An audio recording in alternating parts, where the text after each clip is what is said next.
શૈક્ષણિક સત્ર 2025-2026 માટે વાર્ષિક ઇનામ વિતરણ સમારોહ 3 ફેબ્રુઆરી 2026ના રોજ કેન્દ્રીય વિદ્યાલય નંબર 3 ઓએનજીસી સુરત ખાતે એક ગૌરવપૂર્ણ વાતાવરણમાં યોજાયો હતો. કાર્યક્રમની શરૂઆત એનસીસી કેડેટ્સ દ્વારા મુખ્ય મહેમાનનું સન્માનપૂર્વક સ્વાગત સાથે થયું હતું. મુખ્ય મહેમાન તરીકે ચંદ્રશેખર, એક્ઝિક્યુટિવ ડિરેક્ટર અને plant manager ONGC Hazira plant Surat અને અતિથિ વિશેષ તરીકે તનુજા બાલોદી હાજર રહ્યા હતા. આચાર્ય રાજેશ કુમારે મહેમાનોનું સ્વાગત કર્યું હતું. કાર્યક્રમની ઔપચારિક શરૂઆત દીપ પ્રાગટીને સ્વાગત સાથે કર્યું હતું.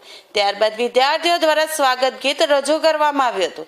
કાર્યક્રમનું મુખ્ય આકર્ષણ પ્રાથમિક અને માધ્યમિક વર્ગના પ્રતિભાશાળી વિદ્યાર્થીઓને શૈક્ષણિક, રમતગમત અને સહ-અભ્યાસિક પ્રવૃત્તિઓમાં ઉત્કૃષ્ટ પ્રદર્શન બદલ પુરસ્કારોનું વિતરણ કરવામાં આવ્યું હતું. તનુજા બાલોદીએ વિશેષ પુરસ્કારો, CLS સ્પર્ધારો પુરસ્કારો, શ્રેષ્ઠ હાઉસ ટ્રોફી અને ડિસ્પ્લે બોર્ડ માટે શ્રેષ્ઠ હાઉસ ટ્રોફી પણ પ્રદાન કરી હતી.